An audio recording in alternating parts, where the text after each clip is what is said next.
una introducción al Nuevo Testamento. Pero les quiero platicar qué pasó de Jesús a los evangelios. Ok, entonces, ¿qué es? Aquí hay dos cosas, Jesús y los evangelios. Ya sabemos qué son los evangelios, ¿verdad? Sí son los libros, los 4 primeros libros del Nuevo Testamento se les llama evangelios y son los que nos hablan, nos enseñan acerca de Jesús, quién fue, su enseñanza sobre todo, su muerte y su resurrección. Así en pocas palabras es eso. Pero entre entre la vida de Jesús y los evangelios escritos que tenemos ahí, pasaron bastantes añitos. Hay unas etapas en las que se fue formando estos 4 libros. O sea, uno no piensen que se sentó un autor y los escribió de principio a fin. No, pasaron años. Entonces, la vez pasada me detuve un poquito a expresar. Podemos pensar en tres etapas. Voy a poner una línea de tiempo aquí entre el año 0, que sería cuando nació Jesús, y el año 100 después de Cristo, ¿sí? Estamos hablando que son 100 años, los primeros 100 años de nuestra era. Desde que nace Jesús, 100 años, un siglo. Okay, ¿qué pasó en ese tiempo? Podemos descubrir 3 etapas. De aquí, de la infancia hasta aquí podemos poner los 30 años de Jesús. Ahí empezó su vida pública. Cuando acá pues nació en Belén, creció en Nazaret, trabajó con su padre, con José, aprendió su oficio y vivió con María en Nazaret hasta los 30 años. A partir de aquí empieza él a la predicación en Galilea, anunciando el reino de Dios y diciendo: el reino de Dios está cerca, arrepiéntanse y crean en el evangelio. Hoy escuchamos eso en el evangelio. Pero su predicación duró, supongamos, 3 años. ¿Qué pasó aquí? Aquí fue su muerte y su resurrección. ¿Ok? Ahí acaba la vida de Jesús. Esta es la parte que nos hablan los evangelios, de lo que hizo Jesús en estos 3 años. Pero les decía también, hay quien dice que fue 1 año, hay quien dice que fueron 3, pero pongamos que fueron 3 años. Entonces, solo lo que nos narran los 4 evangelios, Marcos, Mateo, Lucas y Juan, son estos 3 años. Cuando Jesús empezó a predicar, los milagros, las parábolas, el encuentro con los pecadores, pero sobre todo los relatos de la pasión, es decir, cómo lo apresaron, lo castigaron, lo flagelaron y luego muere crucificado. Era una muerte romana, era una muerte dolorosa, humillante, pero a los 3 días después de muerto está el tema de voy a ponerlo así como un solecito, de la vida, de la resurrección. Es lo que celebramos en la Pascua, ¿ok? Ese es como la parte que quieren anunciar más los evangelios, es esto: la pasión y la resurrección de Jesús. Eso es lo que te quieren contar. Pero Jesús no escribió. Es decir, de él no tenemos ningún libro. ¿Sí sabían eso? También, él no escribió esos libros. Los escribieron sus discípulos o discípulos de los discípulos. Jesús era un predicador oral. Él hablaba, él enseñaba, él curaba, él bendecía. Él era un rabino itinerante, un maestro que incluso no tenía un lugar, no tenía una escuela, un templo, no tenía nada. O sea, sí estaba a la sinagoga y pero iba como cualquier otro judío de su tiempo, iba a rezar, escuchaban la lectura de la Torá, de la palabra de Dios, y oraba y escuchaban la explicación de los rabinos, y hasta a él también le tocó dar alguna explicación. Ahí en Nazaret, por ejemplo, es muy, muy famoso, pero él no escribió. Quien escribió esto fueron los discípulos. Aquí hay un periodo que se llama el periodo de los apóstoles.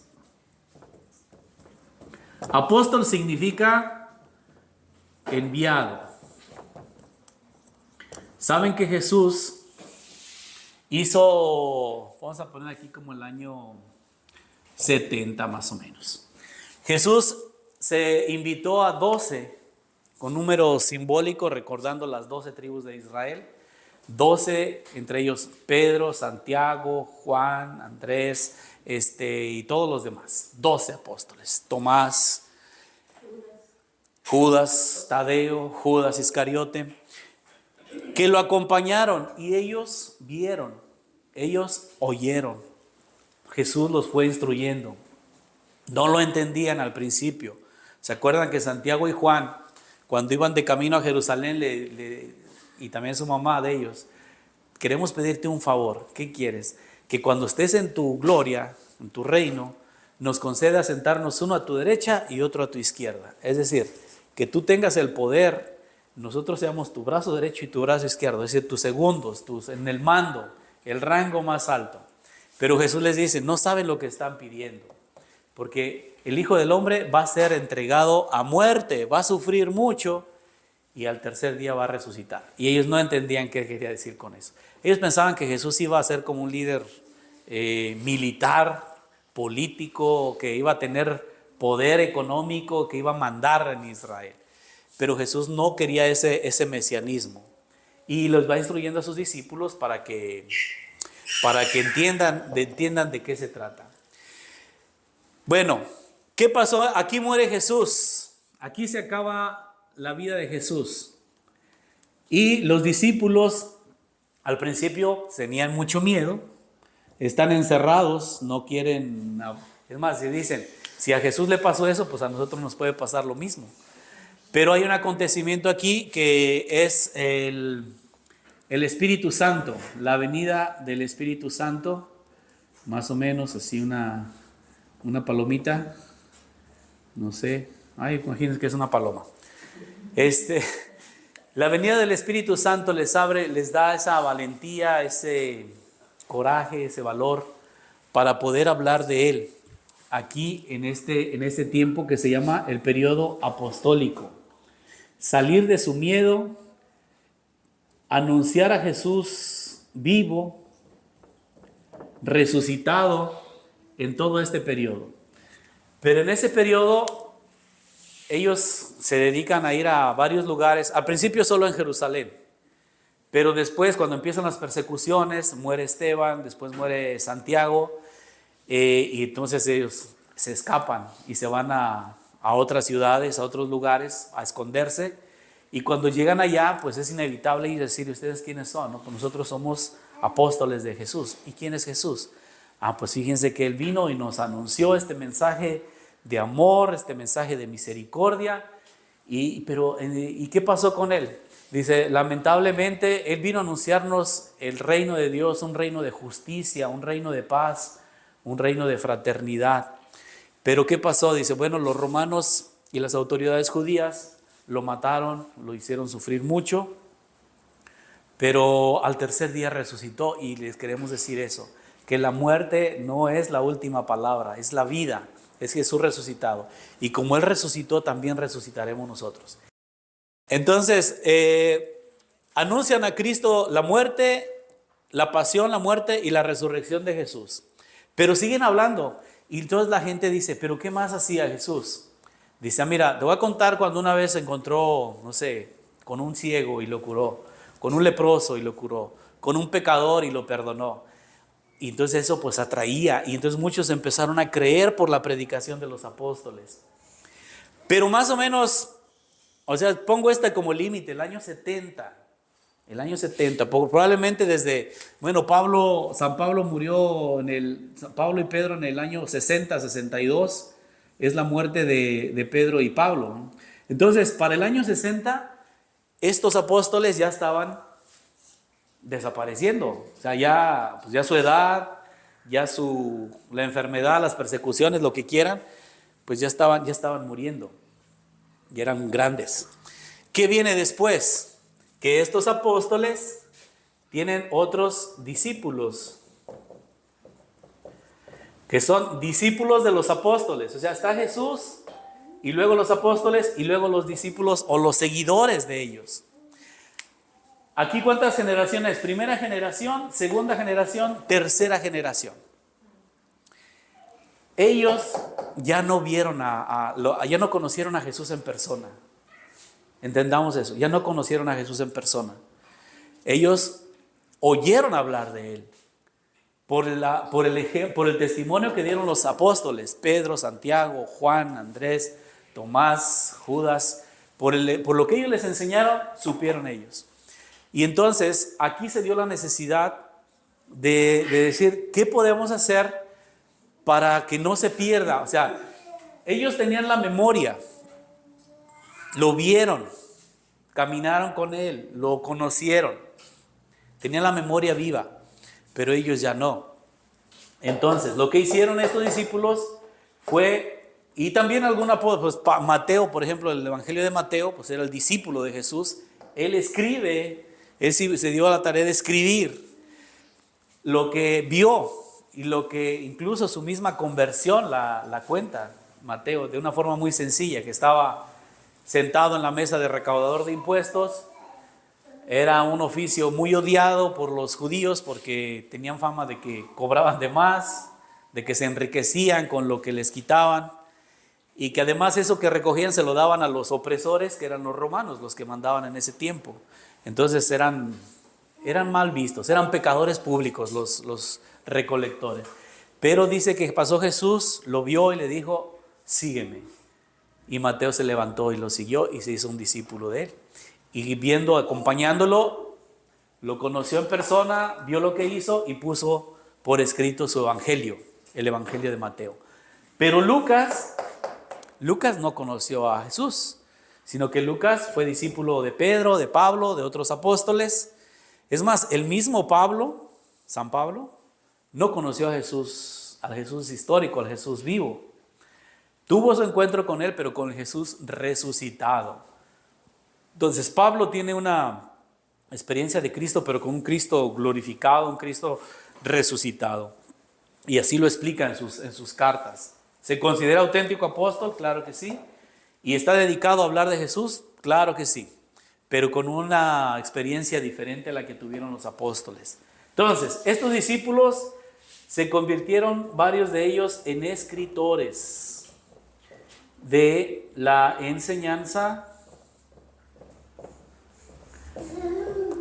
los milagros, las parábolas y todo lo que hizo Jesús. Pero ya es la tercera generación. Por supuesto, aquí hay una cuestión que hay que tener en cuenta. Primero, que están contando cosas que sucedieron hace ¿cuántos años? De aquí al 70, 40 años. Cosas que pasaron hace 40 años. Es como querer contar nosotros lo que sucedió, estamos en el 24, póngale en el 80, en 1980. Cuenten lo que sucedió en 1980. Bueno, yo estaba, uno se acuerda, estaba en la primaria, estaba en la secundaria, a lo mejor algunos estaban naciendo. Yo tenía como 10 años para ese tiempo, 9 años tenía yo. Pero pues, ¿qué se acuerda uno de ese tiempo? Si yo quisiera escribir todo eso, pues por supuesto, hoy tienes el recurso de la tecnología y a lo mejor vas y buscas en periódicos y dices, ¿qué sucedió en tal año? Y ahí te dicen los acontecimientos principales, qué pasó, qué no pasó, etcétera, etcétera. Ellos eran de memoria de lo que habían recibido de Jesús. Por supuesto, empezaron a hacer como pequeñas colecciones, relatos de milagros, de parábolas, sueltos por separado. Y después Mateo, Marcos, Lucas y Juan se dieron la tarea de irlos de irlos juntando. Es más, aquí se sabe que primero fue el Evangelio de Marcos, es el más breve. El Evangelio de Marcos es el más breve. Entonces estamos contando aquí por el año 68, 70 más o menos, cuando lo forman. De este, bueno, sale otro evangelio que es Lucas y Mateo. ¿Por qué? ¿Por qué? Se ve que ellos tomaron como base este evangelio, ya lo conocían, pero le añadieron cosas que no cuenta Marcos. Por ejemplo, Marcos no nos dice de la infancia de Jesús, eso ya le dedicamos también varios capítulos a hablar de eso. No nos dice la infancia, pero Mateo sí. Entonces Mateo completó lo que tenía Marcos y le agregó lo de la infancia, que nació en Belén, que los reyes magos, que la persecución de Herodes, que se fue a Egipto. Y Lucas también puso la anunciación de María, la visitación a su prima Isabel, etcétera, otras partes. Entonces, son 3 evangelios que tienen una base. Y aquí también, según los estudiosos, se dice que antes que Marcos hubo otro texto que no se conoce, se supone que existe, pero no lo sabemos cuál es, que le dicen la Quelle o Quell, que es una palabra alemana que significa fuente, así simplemente, la fuente Q, así le dicen, el origen, la fuente Q, que era antes que Marcos, que Marcos se inspiró y se basó en este texto para escribir el suyo, y de Marcos, Lucas y Mateo escribieron el suyo. Suena así medio enredoso, pero estoy contando la historia de cómo es que llegamos a tener esta parte de la Biblia que llamamos Nuevo Testamento. Esto de acá. De acá ya saben que es el Antiguo, en hebreo, la Biblia hebrea. Este es el Nuevo Testamento. ¿Cómo se escribió la historia de Jesús? De esta manera. ¿Sí me voy explicando más o menos? ¿Sí? Padre, ¿quién escribió El cual no sabemos, probablemente discípulos también, o algún apóstol, no se sabe, pero aún de estos, bueno, sabemos, están sus nombres pues ahí, sobre todo el de Lucas, ese está bien identificado, pero hay varios libros del Nuevo Testamento. Las de Pablo, pues también hay algunas cartas que dice, esta carta la estoy firmando yo, Pablo, apóstol de Jesús. O sea, está poniendo su nombre. Sabemos por eso que son de Pablo. Y otra cosa interesante, pero hay libros que no son del autor. Por ejemplo, las cartas de Pedro, las cartas de Juan, algunas cartas de San Pablo, la carta a los hebreos, que por mucho tiempo pensaron que era de San Pablo, pero no es de San Pablo la carta a los hebreos. Nada más no se sabe del autor. Era que se usaba que los discípulos, por ejemplo, si era un discípulo de Marcos, por ejemplo, con Pedro, era un discípulo de Pedro, podría poner que la carta la escribió Pedro, pero aunque la escribió otro discípulo. Pedro ya estaba muerto cuando se escribió esa carta, pero se la adjudican a él porque era de su comunidad, de sus seguidores, de lo que él enseñó. Por eso dice, pues yo soy. Imagínense que aquí escribiéramos algo y dijéramos, pues es la comunidad de San Mateo, pues se la adjudico a San Mateo, ¿no? Pensando más o menos así un ejemplo muy, muy sencillo. Pero esta, como dice Juanita, no sabemos quién la escribió, no tenemos tampoco el texto original. Se supone y se habla, pero no hay una forma de llegar. De esto sí hay textos. A la mañana traje el texto griego. Ya hay estudios, ya hay papiros, hay textos antiguos que se van comparando y se puede llegar a hacer como una reconstrucción del libro original en griego. Eso es la otra cosa. ¿En qué se escribió todo esto? Pues en lengua griega. Ellos, aunque eran, fíjense aquí también, aunque eran judíos, bueno, de Mateo piensan que hay una versión en arameo, pero no sabemos, en arameo, pero están escritos en griego común de aquel tiempo. Era la lengua que se hablaba oficialmente. Bueno, se hablaban muchas, pero esa era como la lengua internacional, era la lengua oficial, podríamos decir. Aunque curiosamente en este periodo ya no reinaban los griegos.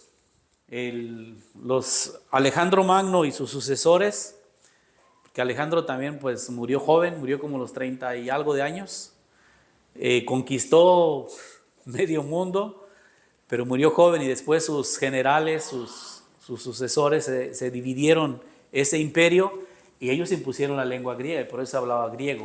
Cuando llegan los romanos, cuando los romanos, por decir, vencen a los griegos, el imperio griego cae en decadencia y los romanos van conquistando, entonces los romanos hablaban el latín. Y después de que el griego fue desapareciendo, se permaneció el latín como lengua oficial. Es más, la misma iglesia romana asumió el latín como lengua oficial.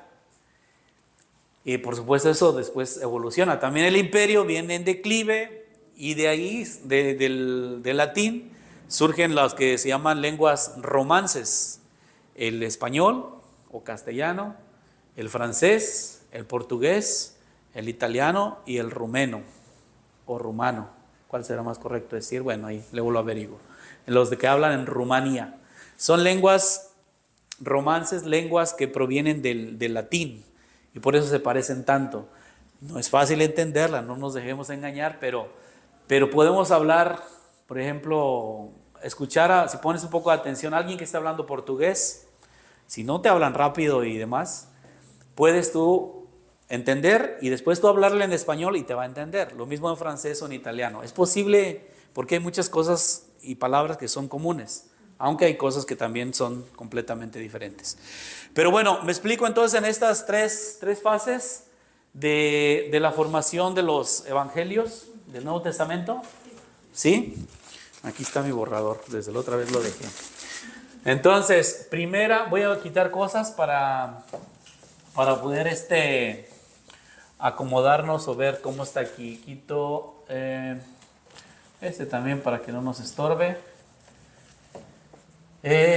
Y aquí, bueno, aquí vamos poniendo aquí entonces pues la formación de los evangelios. Marcos, podemos poner aquí Lucas y Mateo, y acá el de Juan, que fue más tardío, acá por los años 90.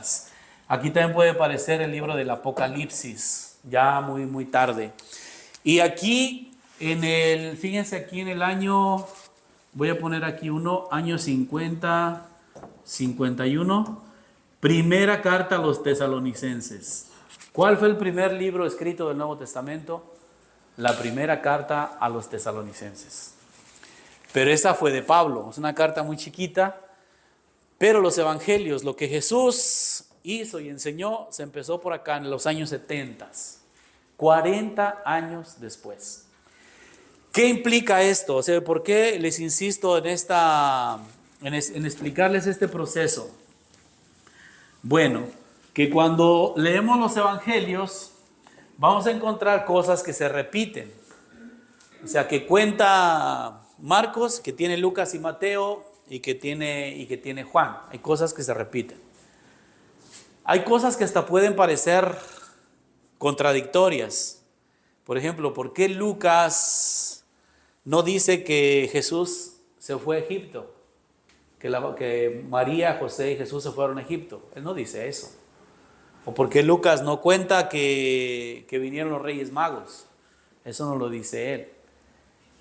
Y no es que hay cosas pues que no cuadran, otras sí.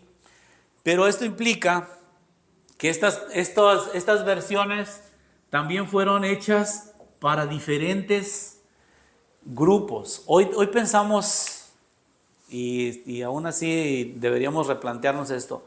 Cuando tú piensas en la iglesia, te digo solo la palabra iglesia, ¿qué es lo que tú piensas? ¿Qué se te viene a la mente? Cuando te digo iglesia, la iglesia. Una comunidad. De hecho, eso significa, eclesía significa asamblea, de ahí viene. Pero, porque a veces el problema con esto es que nosotros, y hablo de los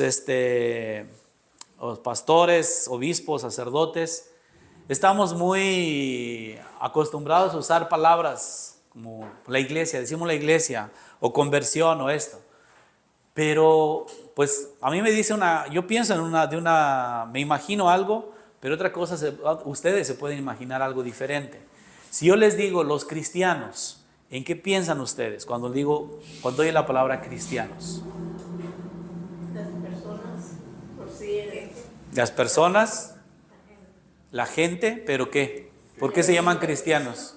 porque seguimos a Cristo. Que creen en Cristo. Ok. Cuando digo los católicos, ¿qué piensan cuando digo católicos? ¿Quiénes son los católicos? La misma gente, pero es cierta, como cuando usted dice los testigos de Jehová o Son otros grupos. bautistas, sí. Otros grupos. Entonces, fíjense, la palabra en eso de cristianos, pues entramos todos, los que creemos en Jesús. ¿Ok? Pero aquí pues se ha dividido en diferentes secciones, partes. Están por supuesto, los católicos, están los ortodoxos, están los armenios, están los coptos, están ya las iglesias que se llaman protestantes, porque nacieron de la reforma de Lutero, como una protesta, por eso ahí viene la palabra protestante, que el que no estaban de acuerdo en la forma en que la iglesia católica estaba en ese momento manejando ciertas cosas, entre las famosas estas intenciones o ¿cómo se llaman estas? Las indulgencias, que si tú pagabas, pues te abrías las puertas al cielo, y había ciertas cosas y cosas que algunas todavía permanecen, otras ya cambiaron. Entonces estas iglesias protestan incluso contra por qué el Papa tiene que tener toda la razón. Bueno, no solo el Papa, y de ahí salió el dogma de la infalibilidad papal. El Papa no se equivoca. Y entonces había muchas discusiones de doctrinas, de corrientes, y hay una división. Pero uno se piensa en la iglesia, pues deberíamos pensar en todo esto. Que aquí también hay una discusión, si Cristo quiso una iglesia o no. Pues aparentemente no. No era su intención formar un movimiento como tal. Él venía a anunciar, y el que creyera se unía y adelante. Pero los discípulos fueron los que fueron dándole estructura, orden, Pablo y los demás. Fue necesario porque también era ya muchísima gente que se iba agregando. Pero al principio los cristianos pues eran iglesias independientes, autónomas. Estaba la iglesia de Jerusalén, la iglesia de Antioquía, estaba la iglesia de Filipos, la iglesia de Corinto, etcétera, etcétera. Comunidades, pero que creen en el mismo Jesús, que fue necesario también ir definiendo la enseñanza de los apóstoles, en distinguir la auténtica predicación, porque Pablo ya se queja de falsos predicadores, de falsos profetas. Ya por ahí por el año 60, antes de los 60, ya hay quien, yo soy seguidor, y ya empezaban a hacer sus propias teorías. Dicen, no, vamos a ir a lo que es esencial, lo que Jesús enseñó, y eso está aquí. Por eso fue necesario tener estos libros que después fueron utilizando las comunidades y fueron la base, pues, para que si aquella comunidad no nos vemos, es más, ni tenemos mucha comunicación, tengan una copia del Evangelio de Marcos y aprendamos lo mismo, conozcamos lo mismo. Ahora, Marcos tiene una intención, o sea, tal vez Lucas escribe para los griegos, para las iglesias griegas, que hablaban griego, que no conocían las tradiciones también Marcos, va más para los griegos, los que no conocían las tradiciones judías, las fiestas judías, todo eso. Mateo escribe para los judeocristianos. ¿Quiénes son los judeocristianos? Los cristianos que pertenecían al judaísmo, que creyeron en Jesús y que, pues, podemos decir, se convirtieron al cristianismo. Entonces ellos sí conocían las fiestas judías, sí conocían qué significaba la Pascua, qué significaba Pentecostés, qué significaba, todas estas fiestas que tenían, los sacrificios, el sentido de los sacrificios en el templo, todo esto. El mundo griego era una forma de vivir, de hablar, de entender el mundo. El mundo judío era otro, aunque sí se relacionaban.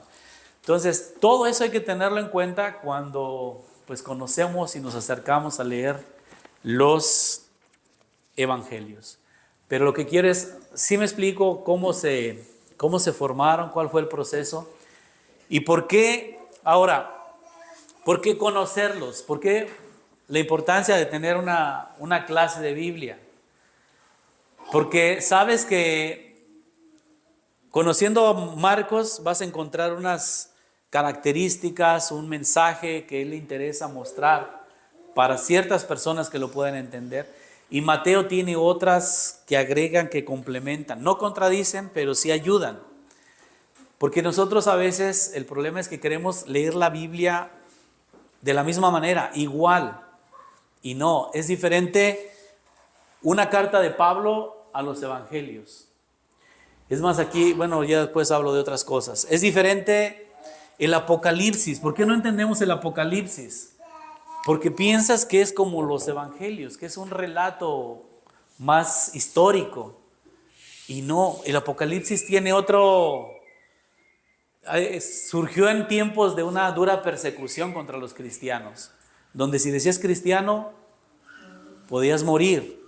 Donde si hablabas de más en una asamblea y alguien te escuchaba, te podían acusar y acababas en la cárcel o acababas muerto. Entonces, ellos empezaron a utilizar un lenguaje simbólico que ya existía desde antes en el Antiguo Testamento. Los profetas como Ezequiel lo utilizan, o Daniel. Un lenguaje simbólico para denunciar o para transmitir esperanza, para decirles, sí, el demonio de 7 cabezas. ¿A qué se está refiriendo a ese demonio de 7 cabezas? Y tú dices, ay, pues luego piensas y te imaginas en tu imaginación así un monstruo. Y no, se está refiriendo al imperio romano, que ha tenido 7 emperadores.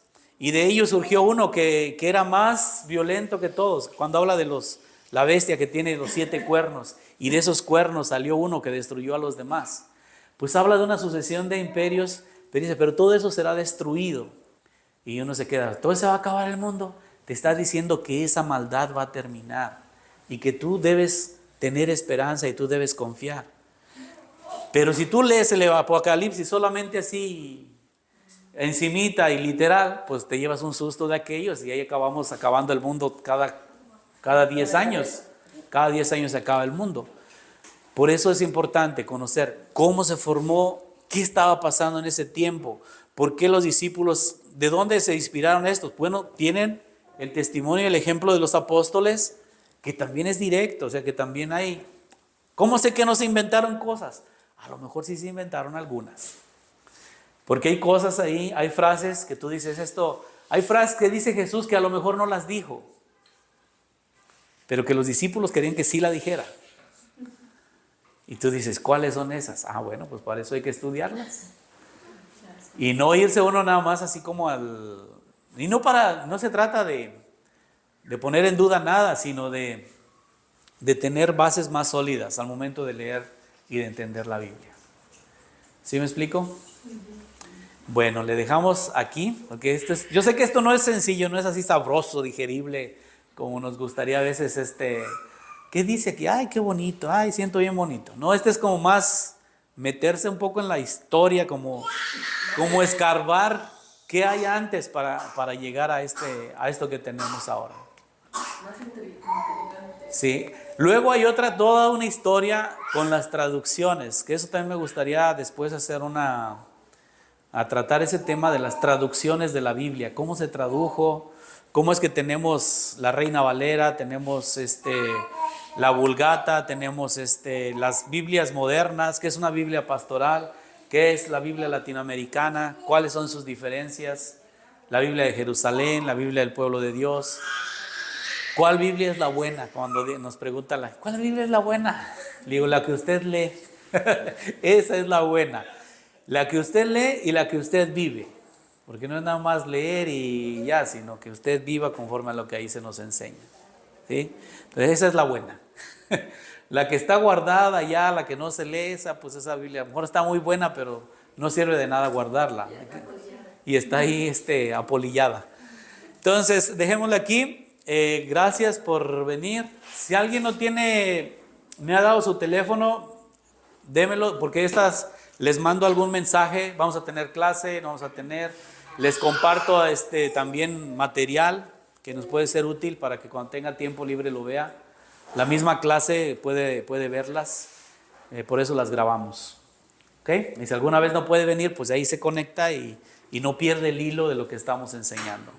¿Les parece? Muchas gracias, buen día a todos.